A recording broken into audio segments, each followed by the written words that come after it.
Good things are going to happen. This is going to be a very exciting trip. A lot of good things are going to happen. Natumaini umeamka salama kabisa, mtazamaji wa Zone Media. Nikukaribishe ili uweze kufahamu yaliyojiri duniani ikiwa bado ni asubuhi njema kabisa. Rais wa Marekani Donald Trump anasema kwamba ziara yake ya China itajikita zaidi katika biashara, lakini atazungumza na Xi Jinping kuhusu Iran. Rais wa Marekani Donald Trump amesema kuwa lengo kuu la ziara yake nchini China ni masuala ya kibiashara, ingawa pia anatarajia kuwa na mazungumzo marefu na rais wa China Xi Jinping kuhusu hali ya Iran.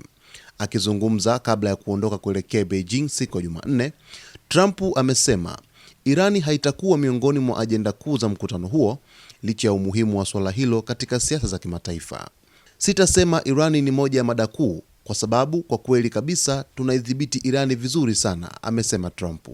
Trump pia amemwelezea Xi Jinping kuwa ni rafiki yake wa karibu na kiongozi ambaye wanaelewana vizuri, akisema ana matumaini makubwa kuwa mazungumzo yao yatazaa matokeo mazuri. Hata hivyo, rais huyo wa Marekani alitoa onyo kali kuhusu mpango wa nyuklia wa Iran, akisisitiza kuwa Washington iko tayari kuchukua hatua kali iwapo makubaliano hayatapatikana. Tutafikia makubaliano au wataangamizwa kabisa. Kwa njia yoyote ile, sisi tutashinda, amesema Trump. Kuhusu makubaliano ya sasa ya kusitisha mapigano, Trump amesema ataendelea kutafakari mustakabali wake akiwa safarini kuelekea Beijing na kipindi kijacho. Tutaona kitakachotokea, amesema Trump.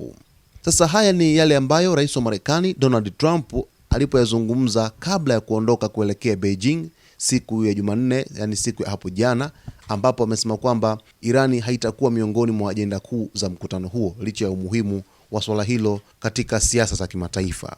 Ajenda kuu katika mkutano huo ni kuhusu zaidi biashara, mambo ambayo yatazungumzwa kati ya nchi hizo mbili na viongozi hao wawili, lakini amesema kwamba atagusia kwa umbali kidogo kuhusu sakata la Irani na rais wa China Xi Jinping. Tunafahamu kwamba China ni moja kati ya taifa ambalo linanunua sana mafuta kutoka nchini Iran na amekuwa ni mnunuzi mkuu kwa miaka mingi. Sasa kufuatia mgogoro huu, kuna kiasi ambacho China imepata tabu kidogo, hasa kwenye upitishwaji wa meli za mafuta katika mlango wa bahari wa Hormuz, baada ya Irani kuweza kudhibiti mlango huo, lakini pia hali ya usalama kuwa ya sintofahamu katika mlango huo ilikuwa ikihatarisha jinsi ambavyo maisha ya biashara yanakwenda katika mlango wa bahari wa Hormuz. Sasa ziara ya rais wa Marekani Donald Trump nchini China inaweza kuleta amani katika ukanda wa Mashariki ya Kati, kwa sababu China, kitu ambacho atamshauri Marekani, atasisitiza zaidi kwamba makubaliano ya kusitisha mapigano yafikiwe haraka iwezekanavyo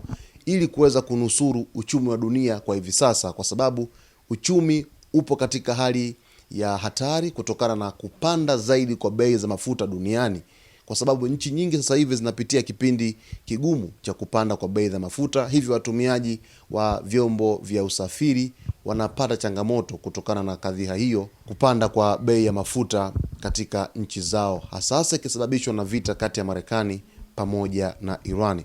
Tutegemee mazito, lakini mtazamaji wetu, nitakujuza chochote kile ambacho kitajiri pale Beijing nchini China, mkutano kati ya rais wa Marekani Donald Trump pamoja na rais wa China Xi Jinping. Nikuombe kama bado hujasubscribe channel yetu, basi uweze kusubscribe, kulike, kucomment pamoja na kushare.